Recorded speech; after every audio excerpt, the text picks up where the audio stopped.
ब्रह्मदेव, मैं भगवान शिव को उनके मूल स्वरूप से जानना चाहता हूँ। कृपा करके मुझे बताएं, शिव जी कौन है और पार्वती जी कौन है? नारायण नारायण। सृष्टि के निर्माता आप हैं, पालन करने वाले श्री हरि विष्णु हैं और संहार करने वाले महेश हैं।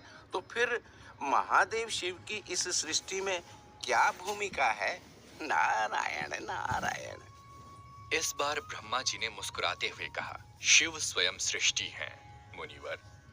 उसका पालन, संहार और निर्माण करने वाले भी वे ही हैं। यहाँ ऐसा कौन है जिसमें शिव नहीं? मैं समझा नहीं ब्रह्मदेव।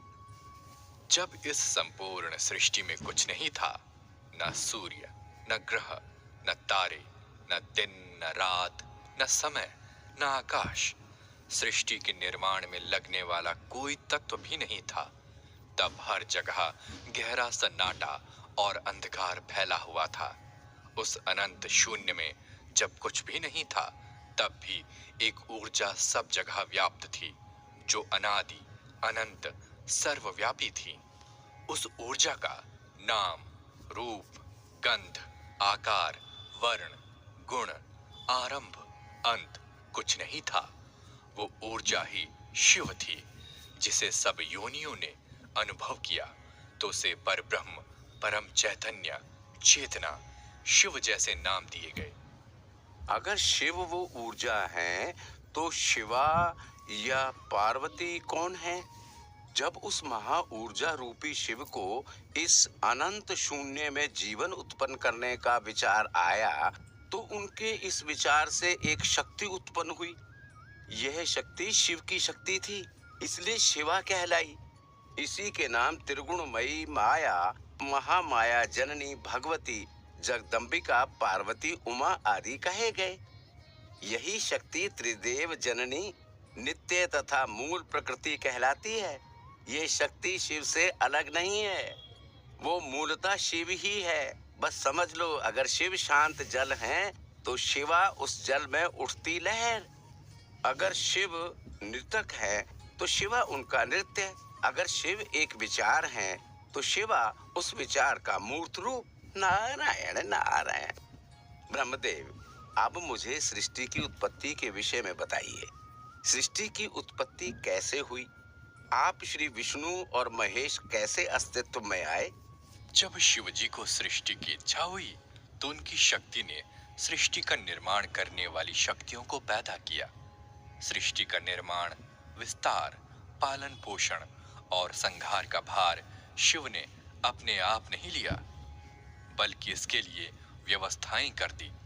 उनके दक्षिण भाग के 10वें अंश से एक पुरुष का जन्म हुआ।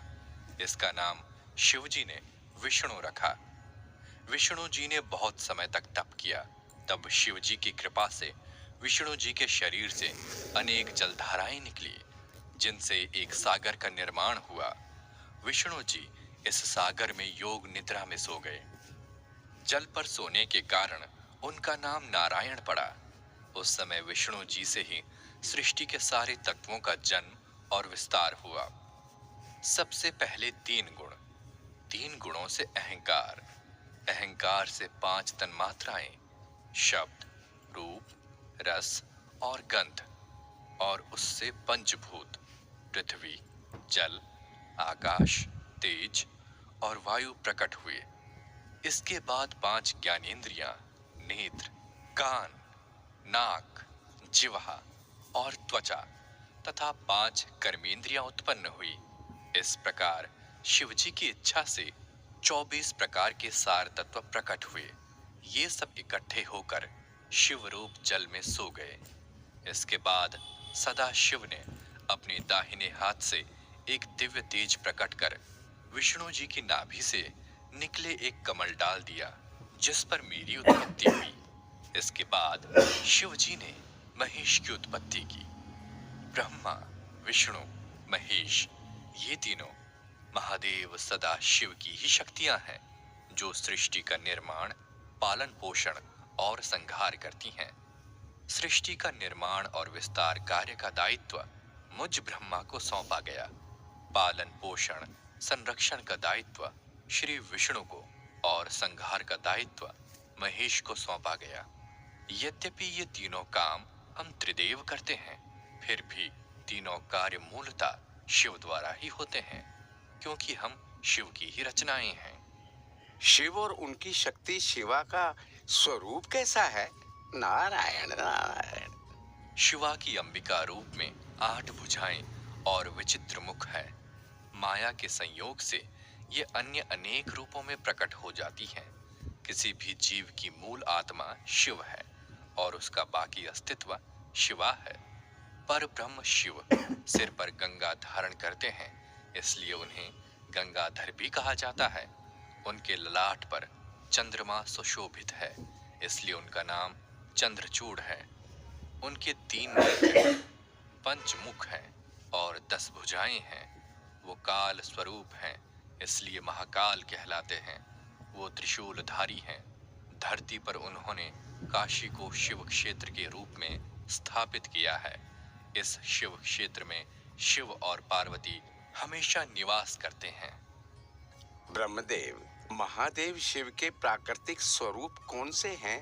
शिव जी के 8 प्राकृतिक स्वरूप हैं। इन्हें अष्टमूर्ति कहा गया है। ये मूर्तियां प्रकृति के तत्व पृथ्वी, जल, अग्नि, वायु, आकाश, यजमान, सोम और सूर्य को प्रदर्शित करती हैं। इनमें से पहली मूर्ति है शर्व। शर्व का अर्थ होता है जीवों के समस्त कष्टों को हरने वाला।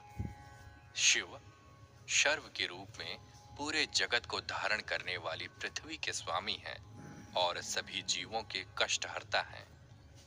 दूसरी मूर्ति है भव। ये शिव जी का जलीय रूप है। जल जीवन का स्रोत है। जल से युक्त भावी मूर्ति पूरे जगत को प्राण शक्ति और जीवन देती है। तीसरी है रुद्र। ये शिव के संहारक रूप की मूर्ति है, जिसे रौद्री नाम से भी जाना जाता है। रुद्र रूप में शिव इस जगत की तामसिक व दुष्ट प्रवृत्तियों पर नियंत्रण रखने और उनका संहार करने का कार्य करते हैं। चौथी है उग्र। ये वायु रूप की मूर्ति है। जल के समान वायु भी जीवों के लिए प्राणदायिनी है। वायु रूप में शिव जगत को जीवन और गति देते हैं। इस मूर्ति के स्वामी उग्र हैं, इसलिए इसे औग्री कहा जाता है। पांचवी है भीम। ये शिव का आकाश रूप है। ये रूप तामसी गुणों का नाश कर जगत को राहत देने वाला है। आकाश के स्वामी भीम है, इसलिए ये मूर्ति भैमी नाम से प्रसिद्ध है। छठी मूर्ति है पशुपति। ये पशु प्रवृत्तियों का नाश और उनसे मुक्त करने वाली यजमान मूर्ति है, इसलिए इसे पशुपति भी कहा जाता है।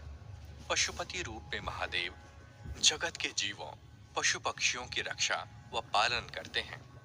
सातवीं मूर्ति है महादेव। ये शिव की चंद्र मूर्ति है, जो महादेव के रूप में प्रसिद्ध है। महादेव का अर्थ है देवता का भी देव। सारे देवताओं और उनकी शक्तियों के स्वामी शिव ही हैं।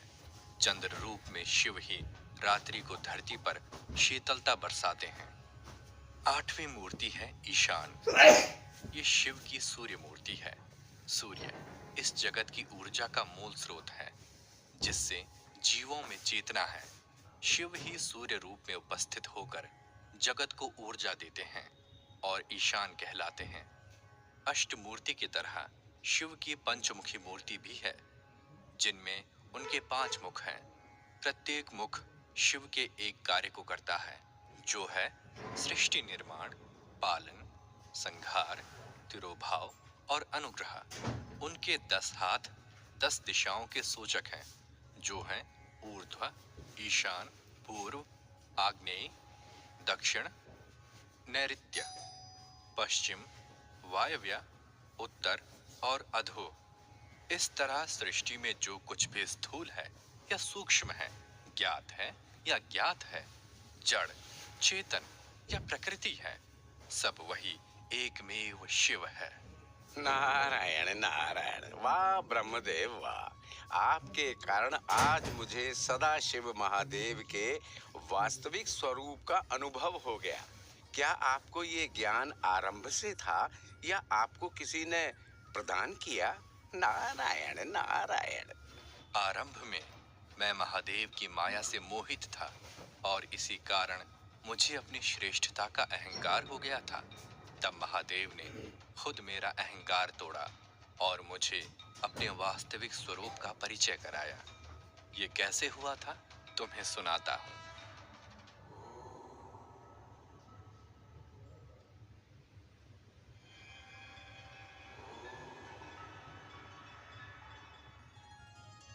ब्रह्मा जी नारद मुनि को अपनी उत्पत्ति के बाद का एक प्रसंग सुनाने लगे, जिसे नारद जी बड़े ध्यान से सुनने लगे। बात उस समय की है जब पहली बार मेरी चेतना जगी। मैंने खुद को सृष्टि में अकेला पाया। मुझे लगा जैसे किसी ने मेरे अंदर से कहा हो, तुम ब्रह्मा हो। तुम्हारा कार्य इस सृष्टि को रचना और इसे विस्तार देना है। मुझे उस समय कुछ समझ नहीं आया। मैंने सोचा, इस समय मैं सृष्टि में अकेला हूं। मुझे सृष्टि का विस्तार करना है, लेकिन कोई तो होगा जिसने मुझे बनाया। ऐसा सोचकर मैंने अपने कर्ता को खोजने का प्रयास किया। मैंने देखा, मैं एक कमल पर बैठा हुआ हूं। मैं कमल की नाल का दूसरा सिरा खोजने लगा, लेकिन मैं उसका मूल नहीं पा सका। तब उस नाल के सहारे सागर में गहरे जाने पर मुझे विष्णु जी के दर्शन हुए। मैंने सोचा, अगर सृष्टि में केवल मैं ही हूं, तो फिर ये दूसरा कौन है? मैंने उनसे उनका परिचय पूछा। उन्होंने जवाब दिया, मैं इस सृष्टि का निर्माता और पालन करता हूँ। मेरा नाम विष्णु है। इस पर मैंने उनसे कहा, मगर इस सृष्टि का जनक तो मैं हूँ। सारे जीवों का निर्माण करने वाली शक्ति भी मैं ही हूँ। मेरा नाम ब्रह्मा है।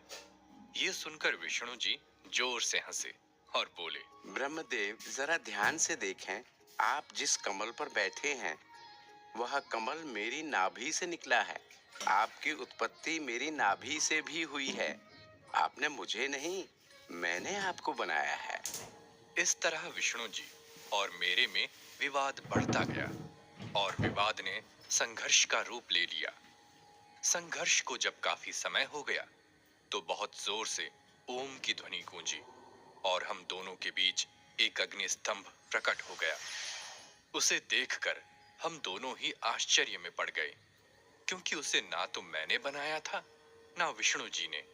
इसका अर्थ था, सृष्टि में कोई तीसरा भी था, जो हम दोनों से पहले बना था। ये देख हम दोनों के अहंकार को फिर चोट पहुंची। विष्णु जी मुझसे बोले, ब्रह्मदेव, जब सृष्टि का रचयिता हम दोनों में से एक है, तो फिर ये अग्नि स्तंभ हमारे बिना प्रकट किए कैसे प्रकट हो गया? इसका अर्थ तो ये है, हमारा कोई और भी प्रतिद्वंदी है। तभी हमें एक आकाशवाणी सुनाई दी, आप दोनों आपस में विवाद ना करें। आप दोनों में से जो कोई भी इस अग्नि स्तंभ के किसी एक सिरे का पहले पता लगा लेगा, वही सृष्टि का निर्माता माना जाएगा। दूसरे को उसकी श्रेष्ठता स्वीकार करनी होगी।